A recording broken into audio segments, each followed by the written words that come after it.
Welcome to the show. My name is Charlton with Big C. This is Charlton and Big C Sports coming to you worldwide on the iHeartRadio network every Monday through Friday at 5 o'clock p.m. Pacific Standard Time on the iHeartRadio network, the number one media in the United States of America. And also Big C Sports has been voted the number one sports show in the universe according to Big C and his good old boys down south. And also I want to say bienvenidos to all of our listeners from Latin America. Thank you so much for following Charlton and Big C Sports. Also across the pond in London, England, as well as Paris, France, and of course you good old boys from Canada. I'm not gonna wear out my welcome. I'm gonna say thank you, Canada, and of course you good old boys from the land of the free and the home of the brave, Big C. How's it going for you good old boys down south? I know there's been a shortage of moonshine deliveries for the holidays, Big C. How you good old boys doing? We're doing wonderful, Charlton, down here. And the people up in Canada really appreciate you laying off the national anthem. Yeah. They have a lot to celebrate up there. Yeah. And national treasure. Yeah. You think about the great game of hockey. We're in the winter months, Charlton. The NHL is going strong. And Jaromir Jagr last night, Charlton, passed Mark Messier for the second all-time leading scorer in NHL history. Wow. And when you think about Mark Messier, Charlton, he played on a team in Edmonton back in the 80s with the great Wayne Gretzky. Oh, yeah. And you think about it, the top two scorers in NHL history had came from the same team up until last night, where they had won 5 consecutive Stanley Cup championships back in the 80s, Charlton. Just a marvelous franchise up in Edmonton, Canada, and led by the great with Wayne Gretzky, the all-time leading scorer in NHL history. Yeah. But Jaromir Jagr now has moved into second place due to longevity in his great NHL career. Well, Big C, a lot of great things happening in the world of sports, especially when you talk about hockey in Canada. And I also want to say this segment is sponsored by your Northern California Cadillac dealers, home of the all-new Cadillac Escalade, the standard of the world. And when you go by and test drive one, tell them that Charlton and Big C sent you. Now, Big C, I'm sure they also drive the Escalades in Canada. Even though it's a United States vehicle made by GM, I'm sure they take them up driving up in the snow in Canada, Big C. Not as much mud, but a lot of snow, Big C. Well, when you think about it, Charlton, they got a lot of wooded areas and open areas in Canada. It's not as populated as the U.S. Yeah. So you got a lot of places to go out and spend donuts in somebody's week. Yeah, that's funny, Big C. We know the Cadillac is a standard of the world, very good vehicle. But also, you guys, you good old boys up in Canada, thank you very much for following Big C Sports. And tonight's NHL, we have Washington at Philadelphia. Also, Edmonton, they're at Arizona here in the country. Some scores from yesterday in the great NHL. It was Nashville 5, New Jersey 1, Columbus 3-2 over Los Angeles, Pittsburgh 7-3 over the New York Rangers, the New York Islanders 4-2 over Boston, Montreal. It was 5-1 over Anaheim, Big C, and we have Tampa Bay 4-1 over Detroit, Florida 4-3 over Buffalo, and Minnesota 2-0 over Colorado, followed by Ottawa with a 4-3 victory over Chicago, St. Louis 3, Dallas 2, Vancouver 4, Winnipeg 1, and the San Jose Sharks over the Calgary Flames by the score of 4-1. That's some of your NHL. You talked about the great Wayne Gretzky, Big C, and how he really made hockey famous. I say it's not famous, but popular here in the States. And of all places, going down to Southern California, where it's always sunny, it rarely rains. The only time you see snow in Southern California is at an ice rink, Big C. Your thoughts on why he was so popular coming to a state where they have sunshine and sun all the time, Big C? Well, Charlton, Bruce McNall brought Wayne to Los Angeles back in the 80s. Yeah. And a great fan and friend of Wayne's was the late, Alan Dick, who just passed away last week, Charlton. Yeah. And he was so elated when Wayne came to Los Angeles. John Candy, the late John Candy, was part of that deal. He was business partners with Bruce McNall. And it created a segue for hockey in America to grow at that time, Charlton, especially on the West Coast. It had always been up in the Northeast, Boston, Chicago, Detroit. Those were signature heritage cities. They were part of the original 6. But when it came to the West Coast and Wayne left Edmonton to come to Los Angeles, hockey really grew up in the U.S. and the fanfare came. It became a sheep. You think about it. They were playing in the same building as the Los Angeles Lakers, Charlton, the Fabulous Four. So not only was it showtime for basketball, but it was also showtime for hockey in Los Angeles. And it was the thing to be at. Was a Kings game, when the Lakers weren't playing. But, you look at the growth of hockey here in the U.S., since Wayne Gretzky's emergence into the United States, Charlton. You have teams in Nashville. You have two teams down in Florida. You have the Carolinas, Charlton. You have the teams in Denver. All over the United States, Charlton. Yeah. Atlanta had a team a couple of years ago. But, just the fanfare that was created by this great fan sport. The only way you really appreciate hockey, Charlton, is seeing it live. Television doesn't do it any justice. Yeah, you're right, Big C. You don't hear the cutting of the ice on television. You don't hear that puck coming off the stick. Yeah. It's just a different game. When the players are smashing up against the glass. It is a beautiful sport when you think about these huge, hulking, grown men running around with knives strapped to their feet. Yeah, and they're running around with knives strapped on their feet. It's hard for some people to walk on ice.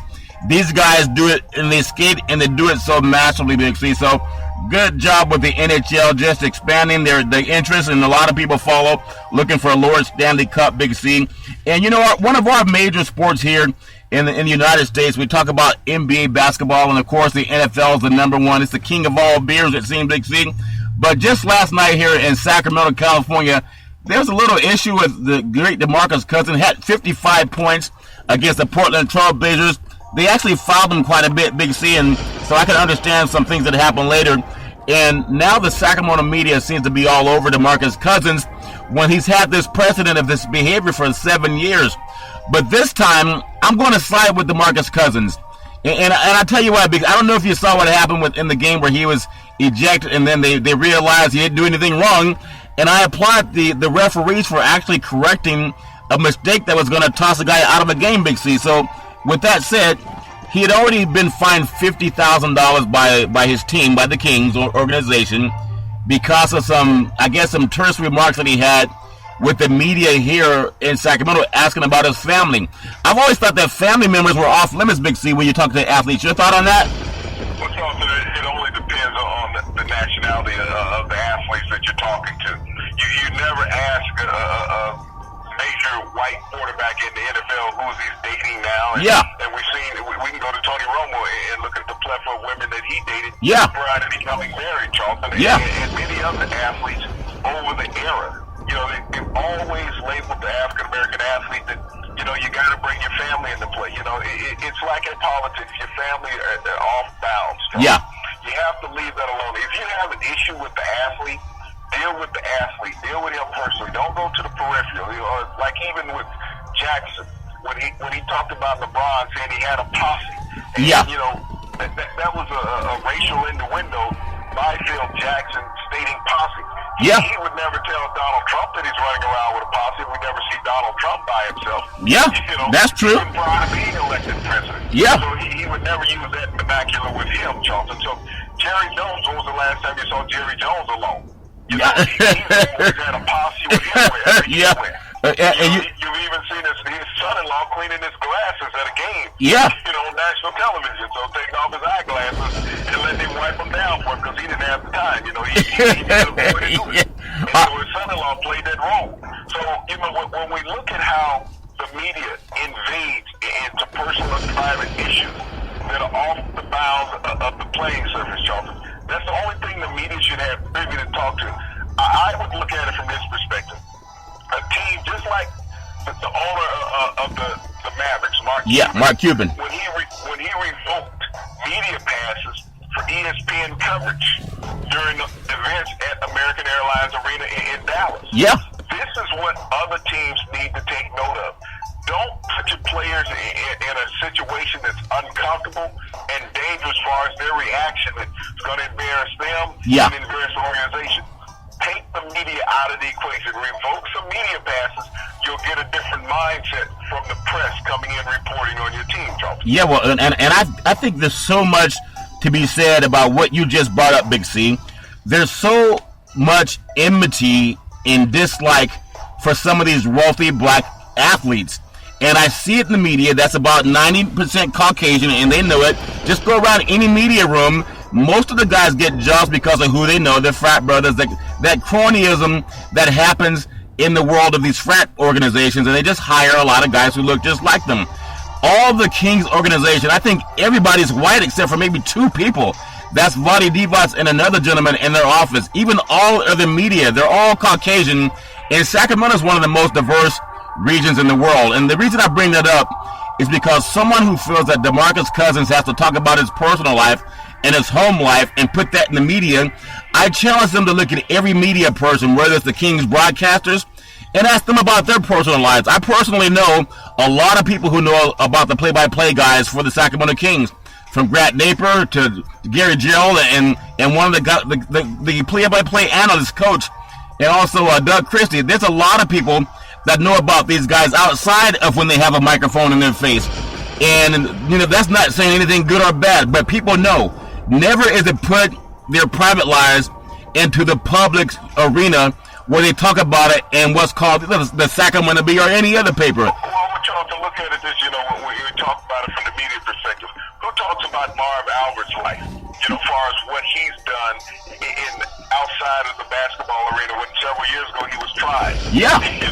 For sexual assault. Yeah. And in false imprisonment. He was tried and convicted. Yeah. But, because he was part of that social structure, they let him back in. It was just, as Donald Trump would say, boys being boys. Yeah. Macaron banter. Yeah. That's not normal modus operandi for the average person, Charlton. This is something that he did was a crime. And he got off and he was welcomed back in with open arms. Hey, he's one of us. We need him. Yeah. So you got a criminal broadcasting on television, Charlton, and everybody thinks it's okay. But here it is, you have a young African-American athlete who has not committed a crime, even like Colin Kaepernick. He never committed a crime. No. What Marv Albert did was more egregious than what Colin Kaepernick did, but it was okay and accepted by white society because so many of them have done that, Charlton, and gotten away with it. Yeah. It's like the student at Stanford, the former swimmer, yeah, who raped the female girl on campus. At Stanford, Charlton. At Stanford. Yeah, and got away with it. The judge, what he did was not heinous. 3 months. His rape of this young woman that was inebriated was not heinous. It was okay. So we're going to give him a slap on the wrist. We're going to give him 6 months. We're going to let him out in 3. And it'll be okay. Well, she'll get on with her life. This is how it's looked at when you talk about skin privilege. Yeah. That certain people can do certain things. It's like the kid in Oklahoma, the running back. Yeah. 2.5 years ago that slapped and punched. No, he punched her. He punched her, yeah. Yeah, he punched a female student. He was suspended back then, but again today he was suspended again 2.5 years later after the incident. And I know people saw the tape of what happened 2.5 years ago. Yeah. It's not new. But all of a sudden now the media's got to hold into it. So there's come a second action against this young man. Like double jeopardy, yeah. Double indemnity, Charlton, is what they've done. And you're going to tell me over the years that you haven't had Caucasian athletes do these things, Charlton. But like I said, I will compare it with the swimmer at Stanford. Yeah. He basically got away with everything.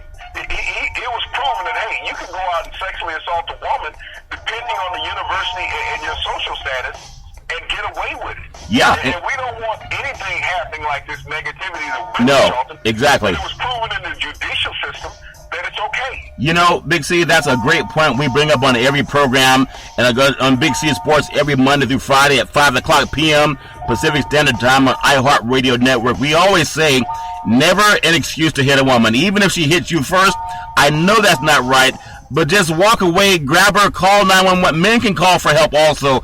I just hate to see women being battered by someone oftentimes twice their size. But one more thing in defending DeMarcus Cousins, and we've been to some of the most critical of DeMarcus Cousins based on his behavior, not because he's playing for a team that doesn't win a lot, but just there's certain things you can do to conduct yourself in the small window of time that you can become a professional athlete.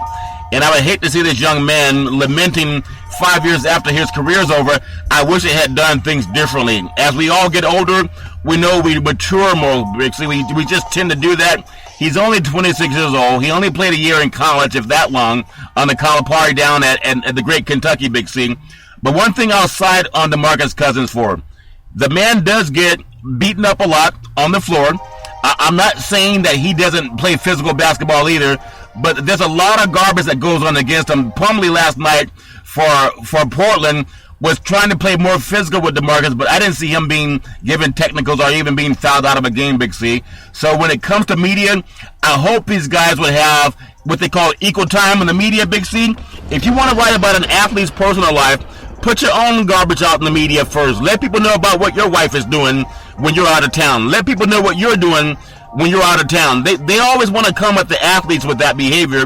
Everything DeMarcus does is on the court, Big C. I know they had this incident in New York City, but he was exonerated from that. What he does on the court is get paid to play, and the Kings are more popular than ever with the media because of DeMarcus Cousins. I'm not saying it's going to help them win more than 40 games, but the same behavior that Vlade Divac has put up with is actually, in a weird way, Big C, they've been the most talked about organization over the last couple of days, Big C. Your thoughts on that?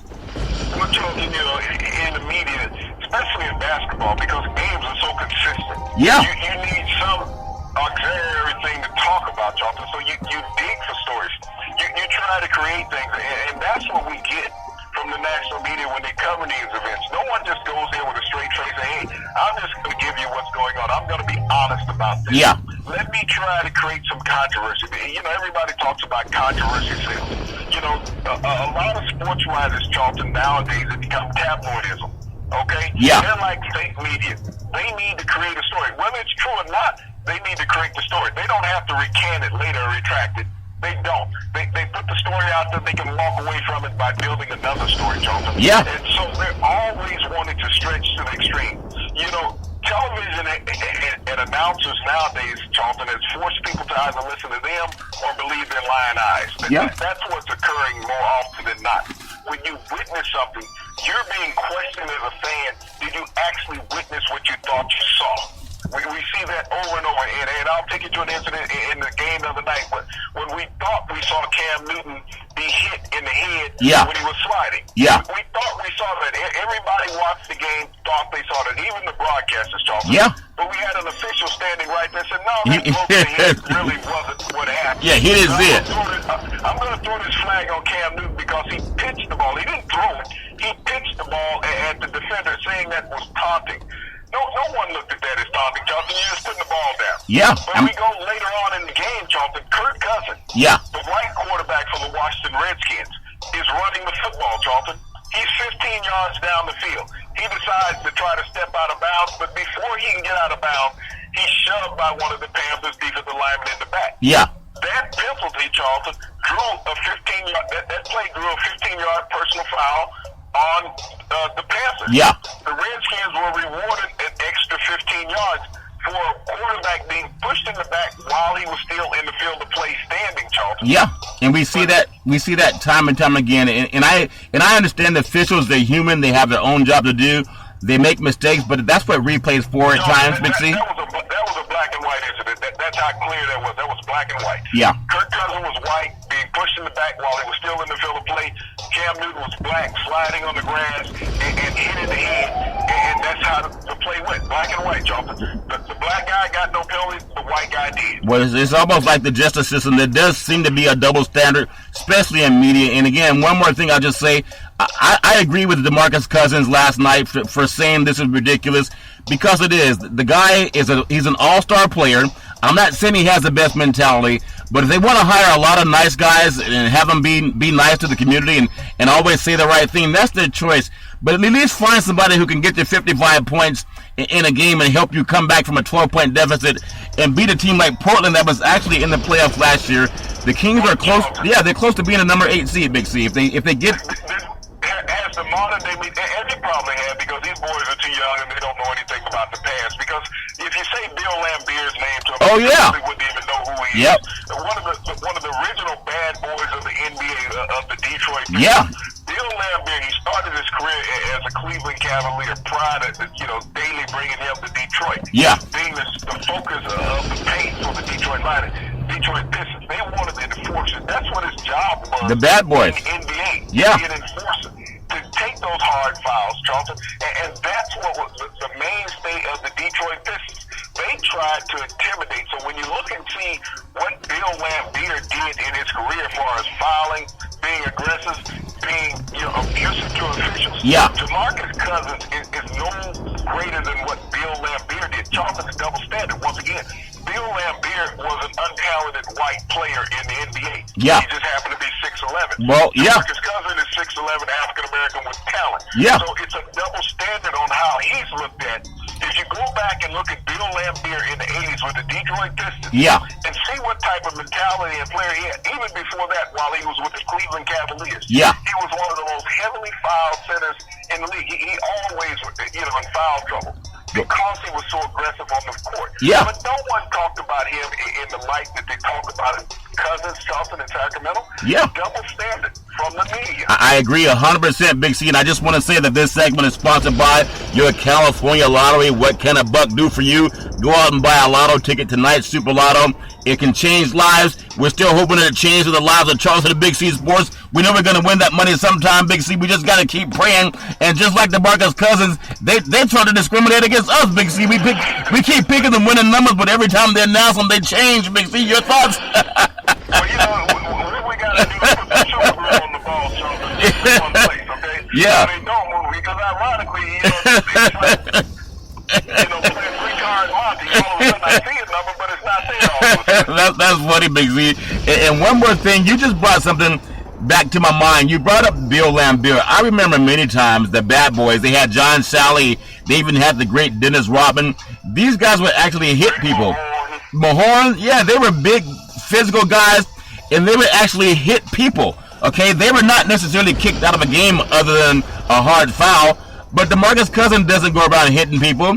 He's very vocal, a lot like Dick Buckus in a basketball uniform. He's a lot like Jack Lambert in a basketball uniform. He doesn't go around hitting people. He gets hit quite a bit. So I am going to defend DeMarcus on those 2 points. Number one, you don't bring his family in it unless you put your family out there first. That's for all the media, including ourselves. And then number two, the guy shows up and he plays hard. Yeah, he brings some attention to himself.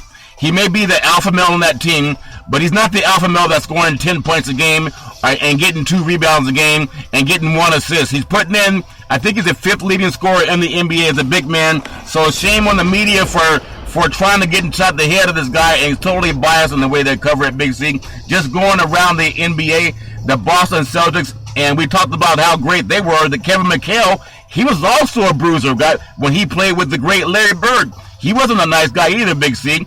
The Celtics won 12 over the Grizzlies, 109. And Isaiah Thomas, who used to play for the Sacramento Kings, had a career-high 44 points, including 36 at the halftime, Big C. Now, the Kings let him go. He's a guy putting up 40 points against the playoff team in the Grizzlies. Your thoughts, Big C? Isaiah Thomas, and not the Isaiah Thomas of the Pistons. Right.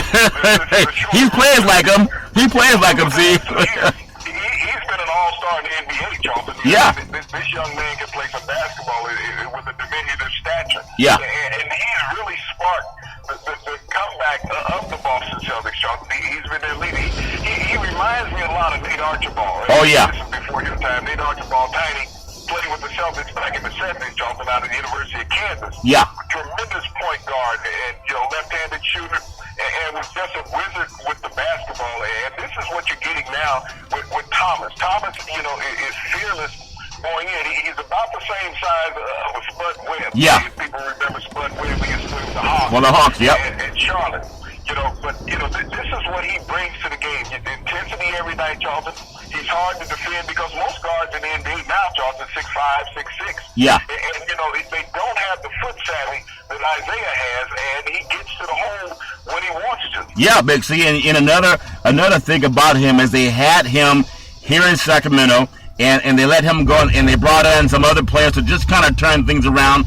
But DeMarcus has been the guy that's been staying here in Sacramento, trying to help build a winning organization. Yeah, his attitude hasn't always been pleasant, but his game, when you talk about guys that get paid to play, he's earning his paycheck. And ironically, Big C, with this new collective bargaining agreement, he's probably going to be making around $30 million a year, whether it's Sacramento or someplace else. The guy is talented enough to command that kind of money as a big man. And also around the league, the Cleveland Cavaliers, a 114-108 victory over the Milwaukee Bucks in overtime. The great LeBron James hit the go-ahead three-pointer with 24 seconds left in overtime, and Cleveland went on to win that game. LeBron James a little bit quiet this year, Big C, not as much newspaper, print, media on LeBron James after coming off of a championship. Any thoughts on why, Big C? Well, Charlton, I guess he wants to take a step back after, comments like Phil Jackson was making. But LeBron James also had got more of an activist, Charlton, in his social life, as far as being more community and business involved. He's accomplished what he set out to accomplish in the NBA, Charlton.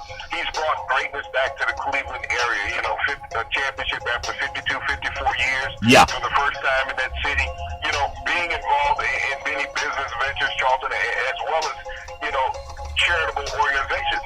But LeBron James, when it's time to turn it up, he's going to turn it up, when it gets to playoff time. And probably over the next couple weeks, Charlton, couple months, he's going to have to turn it up even more. They lost J.R. Smith last night to a thumb injury, and he had surgery, so he's going to be out of the lineup. So that's a big shot that they're going to be missing. So LeBron is going to be called on to score even more with J.R. gone, Charlton. Yeah, Big C. And we know one thing I do want to say about the great LeBron James. There are a lot of people who did not like LeBron either, and we've been tough on LeBron at times too, because LeBron sometimes has a me attitude. But I've noticed something, Big C, and you've seen it for a lot longer than I have. Some of the top athletes in any sport, they're not always the nicest. Barry Bonds was not always the nicest baseball player, but you have a better hitter for the San Francisco Giants. When you look at a guy like Conrad Dobler, he was one of the dirtiest players to ever play in the NFL, but he still had a lot of things going that helped his team win. The great John Matuszak, he was one of the nastiest guys in the history of the NFL. The great Dick Butkus, those guys were not necessarily nice guys, Big C, but they got paid to win games, and did they earn their money? Randy White for the Dallas Cowboys, he wasn't always a nice guy, Big C, but they won. The great Charles Haley, he urinated on one of his coach's cars, Big C. I don't think it was the Escalade, Big C. It wasn't the Escalade, but he did urinate on one of the coach's cars. I think it was Coach Seifert, but he went on to help win championships. And all I'm saying is, all these guys are not nice. Sometimes you have to have that edge to be great. Lawrence Taylor wasn't always the nicest guy, but was there a better linebacker in the NFL, Big C? So why is it everybody wants you to be nice now, when even Jerry Jones, they want guys that can win? They don't care about nice guys, Big C. Your thoughts? Well, Charlton, you can look at current players today. You don't have to go to past players. You can look at the quarterbacks. Tell me which quarterback in an NFL game is nice. Tom Brady's never been nice in an NFL game. He's always going for the juggler. He's making comments out on the field. They don't keep the mic around his mouth. Peyton Manning, with a quiet boy image off the field, very competitive. Nobody is that competitive without being angry and having a mean streak in them, Charlton. Yeah. You just can't be. You have to go out there, even though his brother looks like how they do the Yeah. But, when you look at the competitive quarterbacks in the NFL, Troy Aikman wasn't a quiet boy when he was on the field. Steve Young, we love him as a broadcaster now, but he was so competitive as a player. And I'll take you back to Jim McMahon. Yeah. With the Chicago Bears. You could never leave a live mic around Jim McMahon when he was playing. Yeah.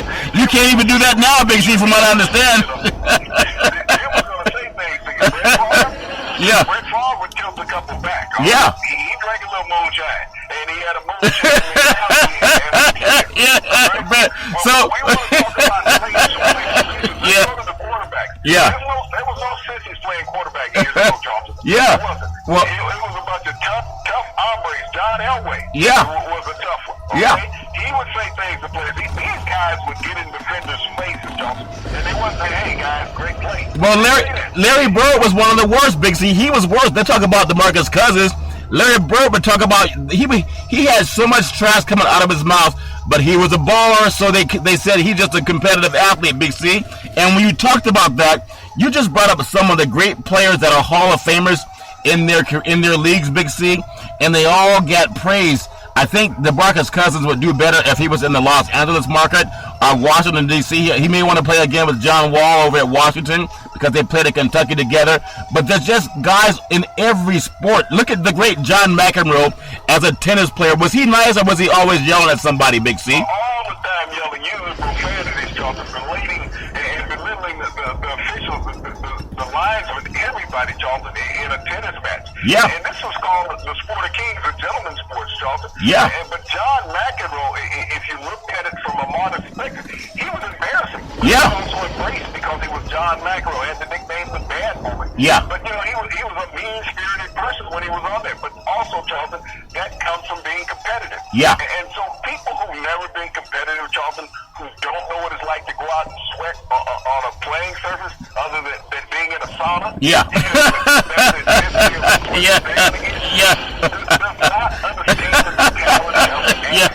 Hey, I've seen some good old boys, Matt, in the sauna too, Big C. You wouldn't believe some of the words that come out of the mouths of people when they're sweating out that moonshine, Big C. So it goes on both ways.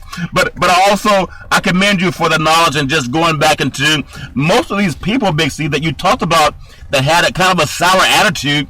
These guys are Hall of Famers, and who can ever say the great Mike Ditka as a head football coach, even as an athlete? You don't think he had bad words come out of his mouth, Big C? He's still nasty, and that's why maybe that's part of why he's not on TV anymore. But he never was one to be very nice with his words, Big C. Look at it this way.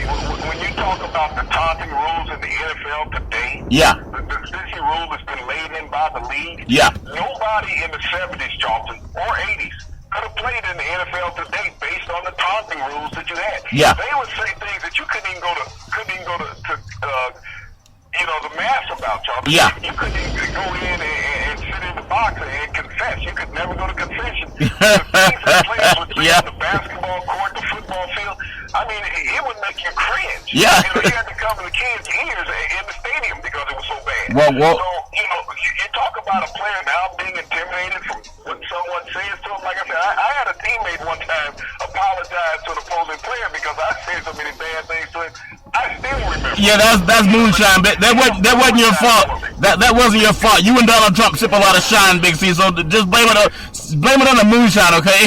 That wasn't your fault, Big C. And I also want to say this segment is sponsored by United Labor Guaranteed $100,000 life insurance with no medical questions. We are also endorsed by the American Heart Association and the American Cancer Society. We work with all of the unions in the country under the AFL-CIO, and we're looking to hire over 1,000 licensed insurance brokers because we simply want to put people back to work. Tweet out the Charlton and Big C Sports on the iHeartRadio network, and you can follow us on Twitter at YesCharlton. That's Yes Charlton, and also Big C back into the world of sports. And when you talk about athletes and attitudes and head coaches that have attitudes, I know there's so many coaches. Look at the great Bobby Knight at Indiana. Are you going to tell me that Bobby Knight was a nice guy that never said a bad thing, that did not have... He even threw chairs across the floor, Big C, but he was called, America's favorite coach, Big C. Your thoughts on why it was okay with Bobby Knight, but a guy like Cousins says, I'm fed up with this garbage, and they're trying to say he needs to be out of town, Big C. Your thoughts? Well, Charlton, the verbal oration of players and officials during the games, the physical, thrashing of players in practice and even on the sideline of games. We witnessed it all from Bobby Knight, and it was accepted for a couple decades by the University of Indiana. Yeah. Saying, well, it was just making the players tough. They were playing night basketball. No, they were being abused, Charlton. Yeah. And it was accepted because they were winning for him. They were bringing prestige to the university, Charlton. So he could go out and abuse a young man, and it was okay. He could abuse official, and they would turn their back on him. But let that happen, Charlton, to a lesser-known coach, and even an African-American coach at that time, Charlton, they were going to be teed up. They were going to get the technical foul. I look at Georgetown, Charlton, during that era. Oh, yeah. John Thompson received an excessive amount of technical foul calls. Now, John Thompson was a former NBA player. He was hulking man on the sideline, 6'10", 6'11". Yeah. He backed up Bill Russell during his NBA career with the Boston Celtics. Oh, yeah. And when he graduated into college coaching, Johnson, he was a mainstay on the big-time level, at Georgetown. Yeah. Many NBA players went through that organization at the end. But John Thompson had the same demeanor as Bobby Knight. Yeah. But it was looked at differently because he was an intimidating large black man, where Bobby Knight was just part of the social echelon, Johnson, and had established himself. And as the media was saying, he's earned the right to do that. He's earned the right to be abusive. Yeah. He getting a paycheck like everybody else. He got his pants on one leg at a time. I think he earned the right that everybody else earned the right. Yeah, I think that's funny, Big C. They say he earned the right to do that. Also, back around the NBA, another couple of players that have attitude, okay? They have an attitude. They may call them the quiet assassin or whatever, but these guys have attitude. They talk a lot of stuff. I look at the Golden State Warriors, a 104-74 win over the Utah Jazz last night. Steph Curry had 25 points, 4 3-pointers. Durant had 22 points. And Golden State, they beat Utah, after getting off to a slow start. Thompson had 17 points. Draymond Green had 15 points, 11 rebounds. I still say that Draymond Green is the spark plug for the Golden State Warriors, the Lightning Bolts out here in Northern California. This guy, he's like an NFL linebacker, Big C. He not only wins the game with his defense, but he wins it with his mind. I think the good old boys back in the day, they said they want to get inside of his head, Big C. Is that what he does? Well, Charlton, he's an intimidator. He's a throwback player. He's a complete player that plays the whole game. But when you look at Draymond Green's game, Charlton, it's much like Kawhi Leonard in San Antonio. Yeah. They play the same type of game. It's just San Antonio is down there in the southwestern part of the U.S. and not in a major media market. Yeah. And so no one says anything negative about Kawhi Leonard. But they get on Green because you think about this, Charlton. The Golden State Warriors are predominantly African-American team, mainly all NBA teams except for Utah. Yeah. So they need the Rooney Rule for the NBA, Big C, for the players. That's what you said. They need the Rooney Rule, Big C. They're gonna have to get there too. But when you look at Golden State, what do you find negative about the organization? You got to find something. You can't blast Curry. He never talks to anybody. Thompson, you don't even know he's in there until he's shooting your lights out. Yeah. Okay. Everybody hates Durant. It's almost like everybody hates Chris, the TV show that used to be on. But, Yeah. This is a situation. Okay, let's go with Green. Let's go with him. Let's make him the best. And I'll tell you why, Jonathan. It's a color preference. Yeah. When you looked at him versus Thompson and Steph Curry, he was the darkest of the three, Jonathan. Yeah. And so the media, made him the Black Cat of the scenario. Well, Let's go after him. Yeah, He's the darkest. Let's make him the bad boy. Let's make him the evil villain because he's the darkest. The other guys are quiet boys. Well, they were just as mean as he was. One of the main focal points of that team, and one of the guys that spits out the most vitriol is Coach Kerr. Now, he sits in a suit on the sideline. He's done a good job coaching the Golden State Warriors. But if you watch some of the things that come out of his mouth when he's gone off on an official, he doesn't get chastised for that. Even doing his karate chop on that notepad that he has, what's it called, the clipboard? He does the karate chop on the clipboard. They'll say, "Oh, he's just being passionate, Big C." But some of the players like Cousins, they'll say, "Hey, this is ridiculous. I'm being fouled," and they'll say, "Well, he's just being a thug. And, he needs to calm down, and maybe they need to ship him out of town." One guy's breaking clipboards, the other guy's just yelling. And which one is a bad one, Big C? Well, you got to accept that from a coach. But as a player, they want the player to accept whatever happens to them. Yeah. And like I said, this is the media, the mainstream media, Charlton, is sitting there talking, not even standing, because they get tired standing. They don't have the athletic stamina. Yeah. I can stand up every now and then, Big C. I can stand up a little bit. They want to sit there and lambaste the player because they've never had the ability. Because this player does not give them or grant them the interview that they want, Johnson. He doesn't agree to what they say. He doesn't say, "Yeah, okay, that's right." No, I understand. I believe what you're saying. He doesn't see that because he has the mind to think as an adult, as an individual, Johnson. And he's going to give you his thoughts. They're not what you want to hear. Yeah. So he's not giving you a story that you can write. Now, you have to go out and work mentally and construct a story, Johnson.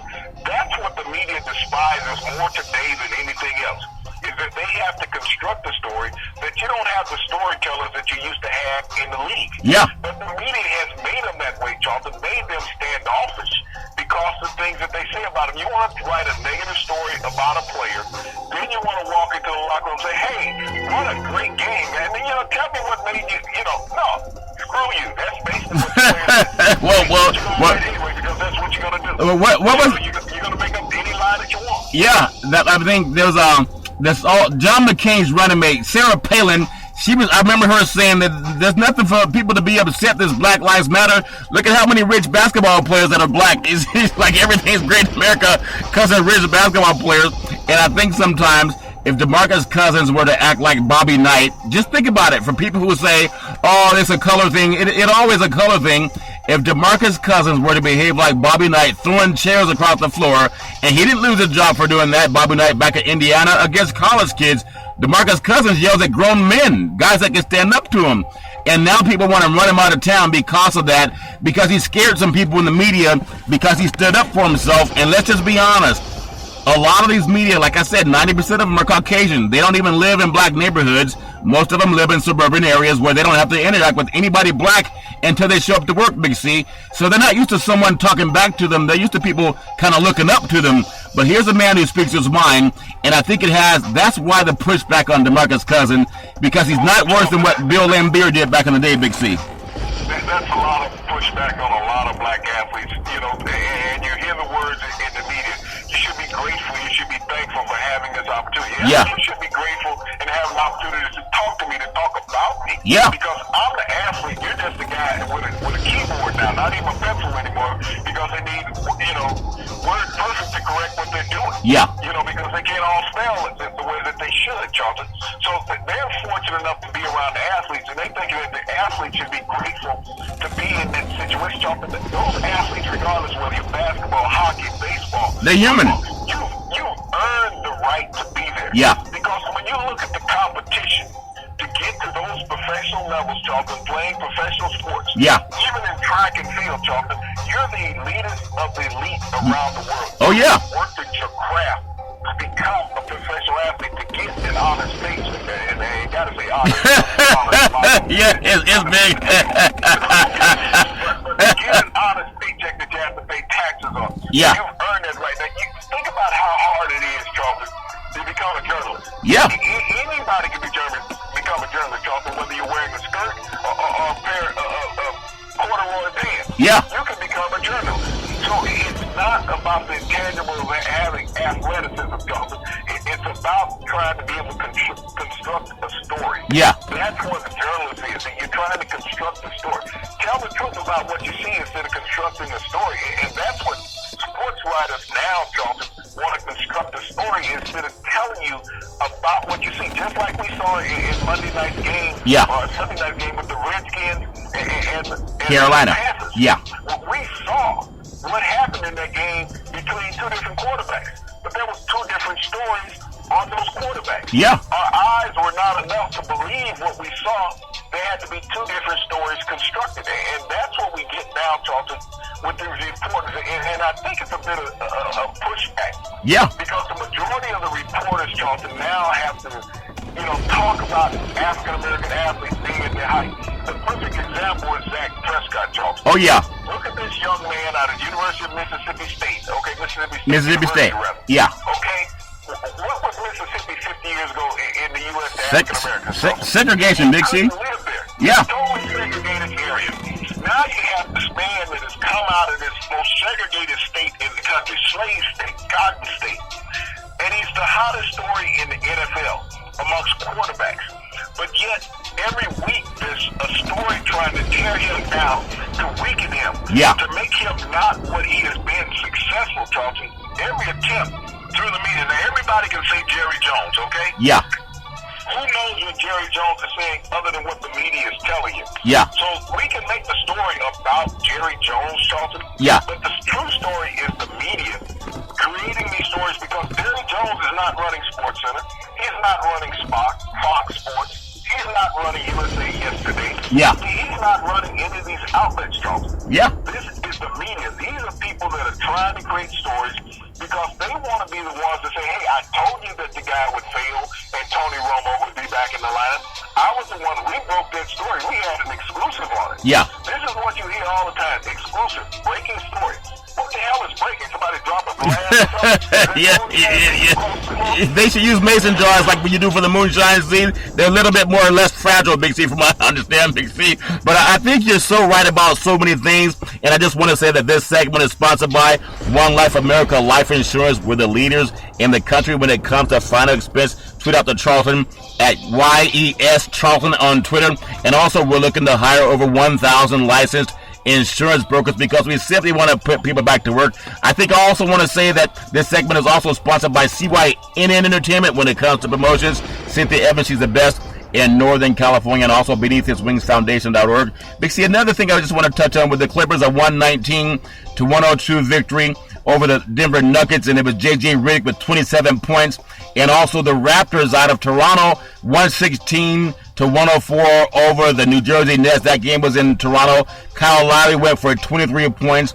And we talked about the NHL being a great league in Canada. But I'm telling you, there's something about the Raptors being way up in the Northeast in Canada, in a different country. Them good old boys, I haven't gotten one hate mail about chewing up the national anthem, because a lot of those guys of Americans, they can understand. They don't know the words either, Big C, so they kind of forgive me for that, Big C. But I'm so impressed with Toronto and how they're quietly able to just come along and keep winning games. And being up there in Canada, you would think Canada would have another team. I know they had Vancouver. The Vancouver Grizzlies went to Memphis, Big C.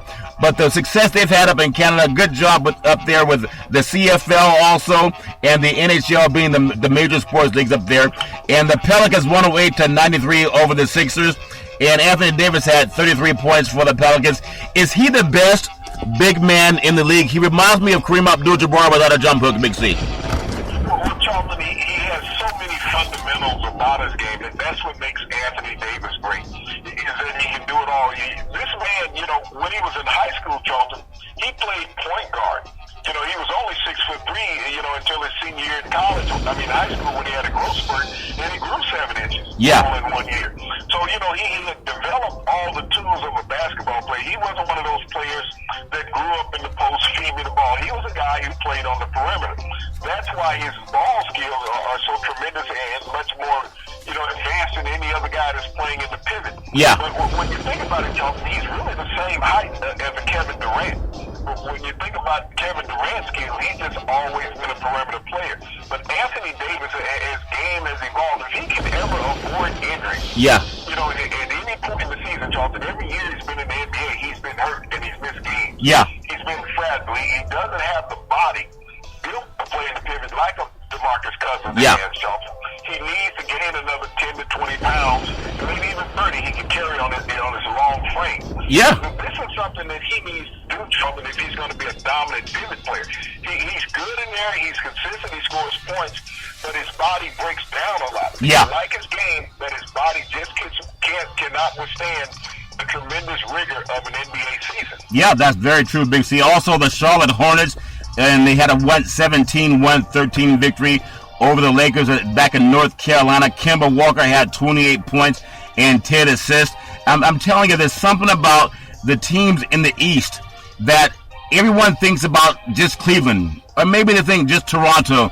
But there's some good players that are on the Eastern Conference, whether it's for the Charlotte Hornets, or if it's someone for, even in Cleveland has a good team, but there's something about the effort that you get out of Toronto, even out of the Atlanta Hawks.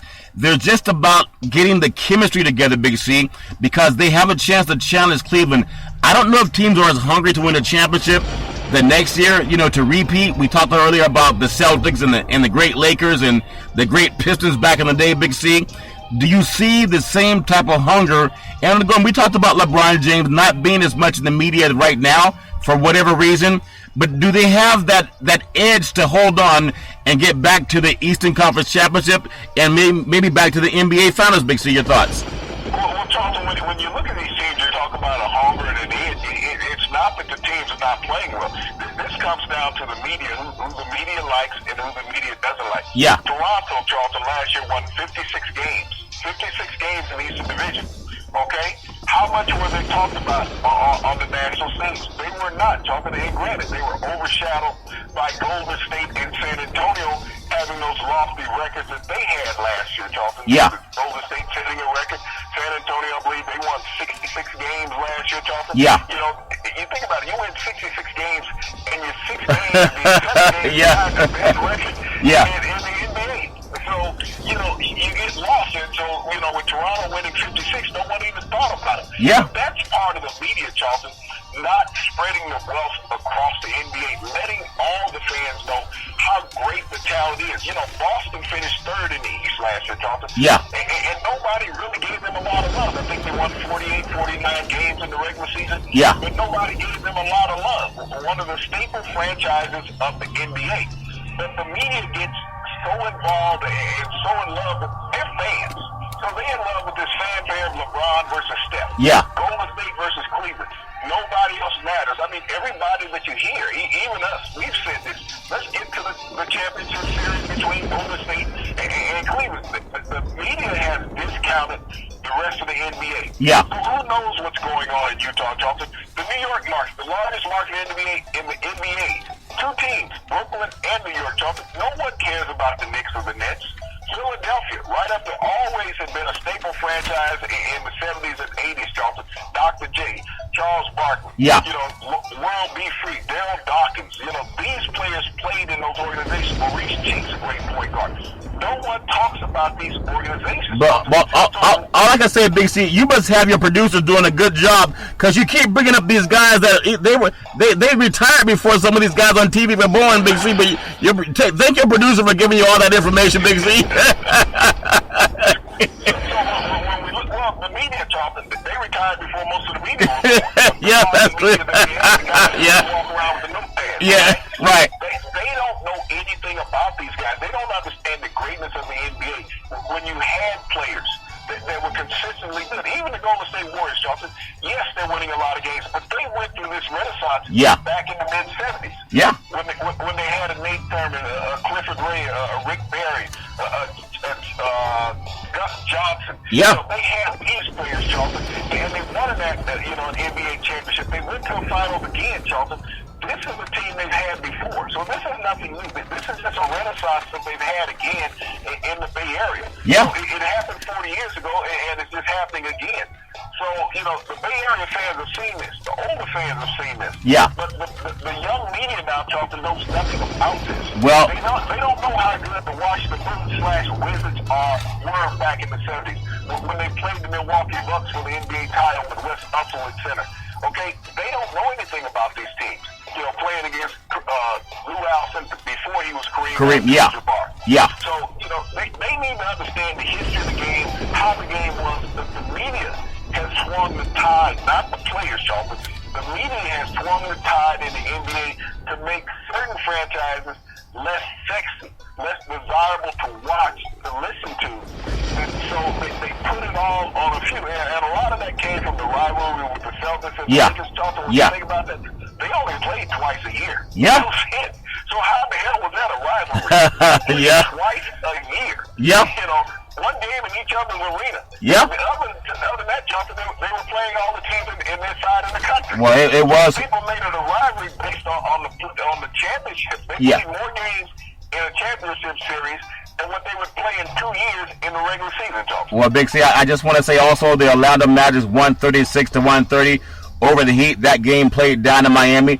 And Phil Jackson and his posse, the New York Knicks, Big C, the posse's got on Broadway last night. They got to win. They 118-111 over the Indiana Pacers, Big C. Carmelo Anthony, he had a good game with a game high, 35 points, and I'm sure Phil Jackson and his posse and the New York Knicks, Big C, I'm sure they're going to try to get to the NBA Finals this year on the great job that Phil Jackson's doing with the Knicks, Big C. Well, maybe Charles, they gave them season tickets after the game. Yeah. Win one so they can get a little winning publicity for once. But, Phil Jackson, when you talk about the posse scenario, Charlton, maybe he needs to develop a posse there in New York. Yeah. Because, the guys that he has playing for him, at times are harvest. Yeah. Out there in this huge market. And the New York fans deserve so much. Oh, yeah. This is not the team of the 70s, led by Willis Reed, Walt Frazier, Dave DeBusschere, Bill Bradley, Dick Barnett, Earl Monroe. These are not those. Even Phil Jackson as a player coming off the bench, Cassie Russell. Yeah. Those teams that won championship, Charlton, this is not that same organization that they had back in those days. And Phil, coming from that, cutting his teeth as a backup in New York, seems to would know that more than anybody else, Charlton. But he doesn't know how to put a team together. Now, he can coach, but there's no players left in the NBA, Charlton, that can run the triangle because they did not spend enough time in college to understand that system. When you look at the players that he had with the Chicago Bulls, Charlton, Yeah. all of those players except for Michael Jordan spent their 4 years in college. Yeah. So he didn't have the players he had with the Chicago Bulls now that come into the NBA that are used to playing one-on-one basketball. These players learned under great coaches in college. Yeah. And Michael Jordan, even though he only spent 2 years with Dean Smith, he was in one of the great college programs in the country that was very disciplined. Went to national championships, all of that, but it was under Dean Smith. And when you look at the players that Michael Jordan played with in college, yeah, he played on a team that had 3 other number 1 draft picks. He wasn't the star. So he knew how to play a role, and that's what allowed him to excel with the Chicago Bulls, is that he knew how to play a role. Well, Big C, playing a role is always important, especially for a championship team. And some of the college basketball that will be played tonight in men's basketball Division I. Great basketball lineup. You have Western Michigan. They're playing at UCLA. That's going to be at Paul Pavilion. They have a kid by the name of Ball who's just off the hook. Kent State's at Oregon State. That game's on ESPN. Sacramento State's at Washington State. Arkansas State's at Alabama. Clemson at South Carolina. You have Auburn at Oklahoma. Those are a lot of the big games that are happening tonight. Also want to say Kentucky at Louisville, Big C. So much talk about the rivalry, Kentucky and Louisville. The great coaches involved in that. All the scandal in the schools that have like one year for the players before they get kicked out of there and try to play in the NBA. Let's just close out the show on your thoughts on the great Calipari and down there the good Louisville and Kentucky game. Should be a great game tonight, Big C, and for the good old boys down south. Well, what y'all this is Rick Pitino versus John Calipari.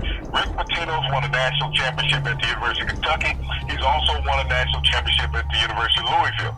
Calipari, has also won the national championship at Kentucky. These 2 universities are bitter rivalries within the same state. It's a red and blue state, technically, when these 2 teams get together. Great talent. You got to give Kentucky a little bit of the edge tonight. They're a tremendously talented team, a lot of young players. Yeah. You never have any seniors on the team, so it's always a young team. Yeah. You're not allowed to sit around. That took me a while to catch out. That took me a while to catch what you're saying. You said they never have seniors on the team in Kentucky, Big C. That's funny. You gotta go. You get around too long. That's funny, Big C. But this will be of college basketball, Charlton, when you have these state rivals and the games mean something in the national rankings, Charlton. Yeah. And that's what you get normally when you have Louisville and Kentucky going after each other. But you have these 2 great future Hall of Fame coaches, and they both had a lot of scandals. Oh, yeah. In the state of Kentucky. Yeah. When you throw it back now, if a player had the scandal that we have with these coaches, and especially Rick Pitino, a couple of years ago, we had the sexual scandal with Rick Pitino, the days were higher. Yeah. Hey, he didn't know. He knew nothing about it, Big C. Okay, he knew nothing about. He and Ronald Reagan, they don't know. They forgot. They don't remember. Well, they say cash don't talk. Well, I've always heard money can't buy your love. That's what the great Beatles sang. But I think the Beatles are wrong. Money can buy your love, Big C. From what I understand. But this is where college basketball is starting to rev up to, Johnson. We're a long way from March Madness. Yeah. But we're talking here with this July swing. Yeah. That's putting everybody in place to get ready for conference play after the first of the year, Johnson. But college basketball is alive and well. There's a situation that had occurred earlier, Johnson, last night. Iowa was playing, and I'm trying to remember the team that they were playing. Yeah. The coach took off of South Dakota State.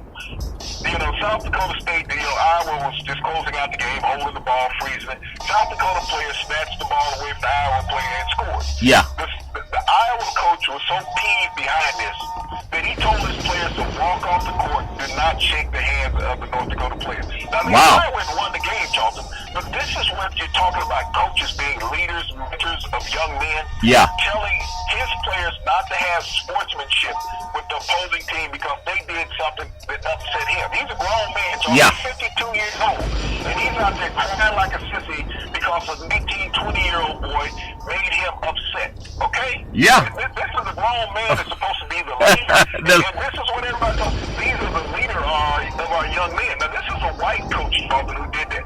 I wonder what the throwback would be if this was an African-American basketball coach telling his players to go off the court and do not shake the hands of the opposing team. You know what the call would have been, Charlton? What's that? Thuggish and street. Well, that's what they would have said about that African-American basketball coach. Well, I tell you, Big C, there's so much. I love what we do in the world of sports. We're also bringing on an athletic apparel line, and we're also able to offer athletic insurance to any sports team out there in the country, starting at the first of the year. If whether you're professional or down in the soccer leagues or college or high school, we'll be able to cover that as well. So tweet out the Charlton and Big C Sports if you're looking for athletic insurance or to insure your events. Big C, I just want to say, as you close out the show, as you always do, we talked about the great DeMarcus Cousins and how he's been kind of maligned, much maligned by the media here, not just in Northern California, but, nationwide, Big C. And as you just eloquently do, as you always do, you talked about some of the tough guys, whether it's a Rick Mahorn or back in the day when they become out by Bill Laimbeer, they would actually hit people.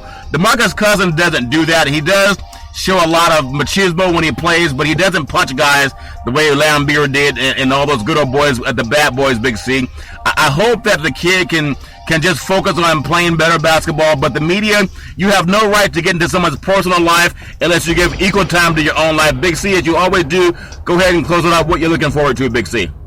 Well, when we talk about the personal life of players, if you look at what a lot of the Caucasian players have been into over their careers in professional sports, basketball, baseball, football, the police bloggers that they've gotten away with, Charlton, when you look at some of the DUIs and the rehab stints that they've had. Yeah. We've had quarterbacks, we've had pitchers, we've had hitters, and even basketball players, Charlton. But nothing has ever made them.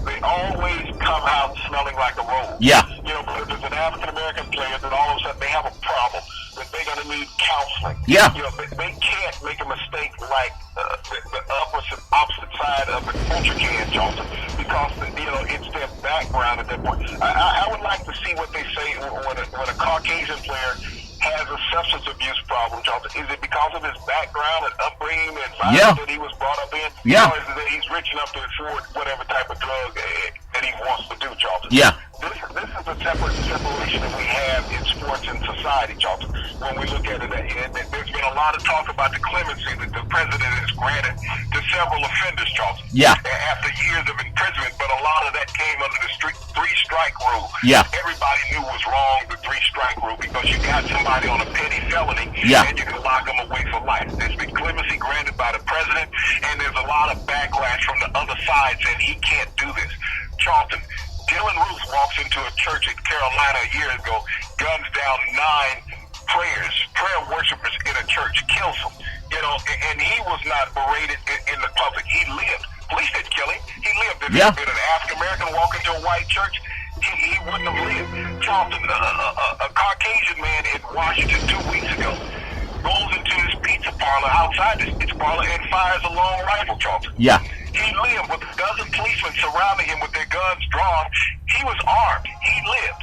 Charlton, a 12-year-old boy in a park 2 years ago in Cleveland, standing around playing with a toy gun, was gunned down by police officers. Okay?